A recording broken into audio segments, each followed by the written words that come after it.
Greetings and salutations, my history-loving mischief. Brian Guthrie, aka Guthron the Balding Bard, back with you again. For this week, we're tasked with discussing the differences between freedom and liberty in early Western civilization. We're told we can treat this similarly to preparation for a lesson plan on the topic. That is precisely what we're going to do. Lay out a plan on how to teach a classroom full of students, or as in this case, an audience online, about what freedom and liberty meant to early Western civilization, allowing them to gain a comprehensive understanding of its development. After all, theoretical discussions form the basis of conversation on such concepts, in particular when looking back in time from the modern era. However, the practical application of those things in history is where the rubber meets the road. A note on terminology. I will not be using the term Western civilization as it is normally applied in collegiate studies like the course I am taking. Western civilization, rather, will refer to those civilizations that came into existence at the turn of the first millennium, with very little, if any, real connection to antiquity outside of the Roman Catholic and Eastern Orthodox churches, what Daniel Hannan refers to as the Anglophiles. Think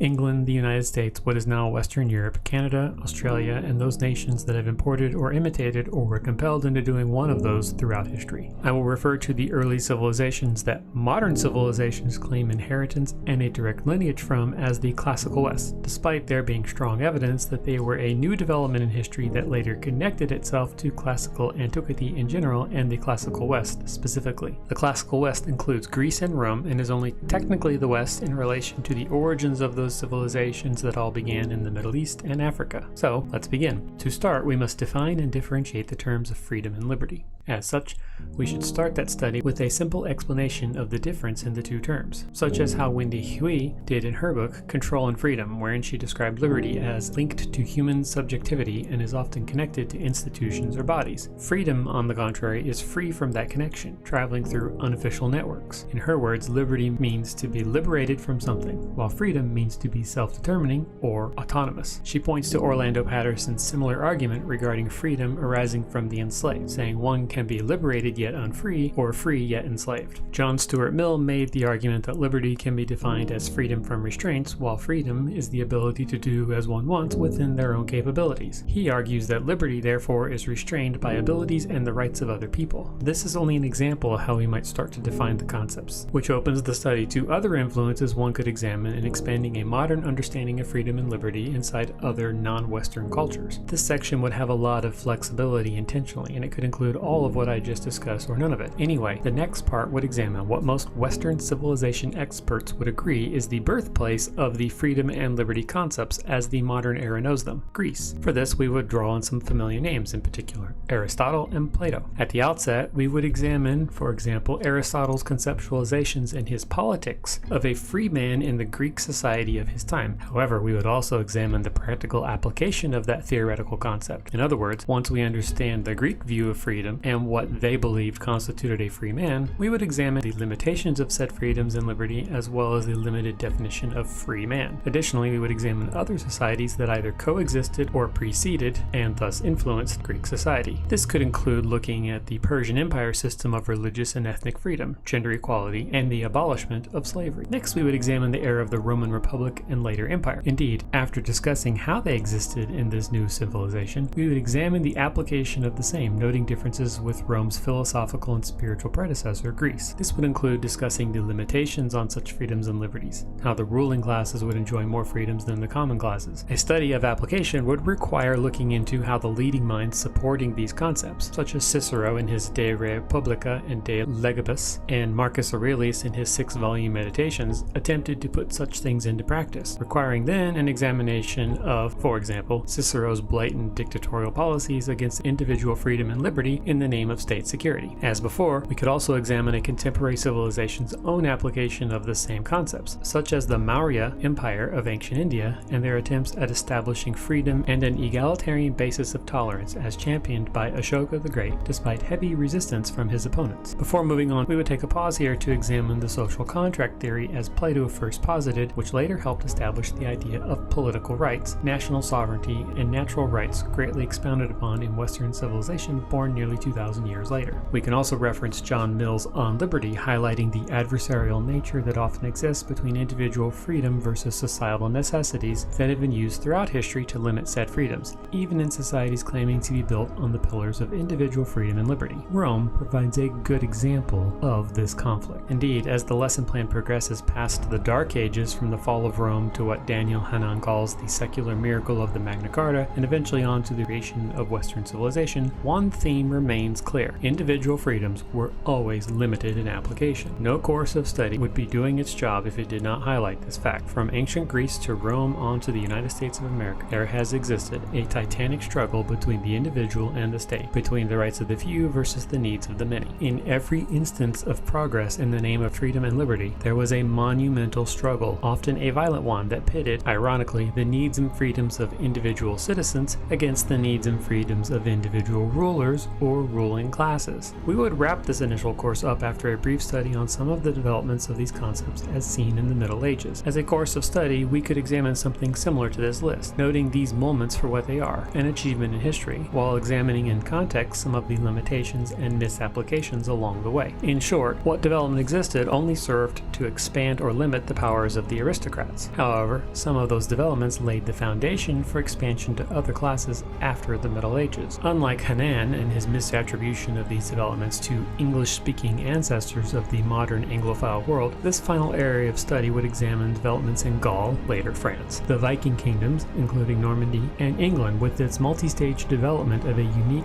hybrid culture built around several invasions that mixed a little bit of most of Europe into one fledgling nation, none of which spoke English yet. Indeed, the Magna Carta wasn't written in English at all, rather Anglo-Norman French, the dominant language of the English elite class for several hundred years, as English continued to develop into a language. It would also touch on some similar developments in other cultures living concurrently with the New West. A final possible area of study could include the connection of religion to the development of freedom and liberty during the same period. As arguably the only lasting connection between the classical West and what became Western civilization 1,000 years later, the Church played a massive role in both the protection and the infringement of individual rights. Indeed, one could argue that the Church fought to free people from the shackles of terrestrial kingdoms while simultaneously enslaving them to a form of theocratic kingdom. Most of the wars in European history from the Middle Ages on to the 19th and 20th centuries were entirely ensconced in religious conflicts between rival sects of Christianity or between Christians and non-believers. We won't go into great detail here because, frankly, this is a course of study all to its own. Note that as the next part of this lesson plan, I guess. For now, we'll wrap this up.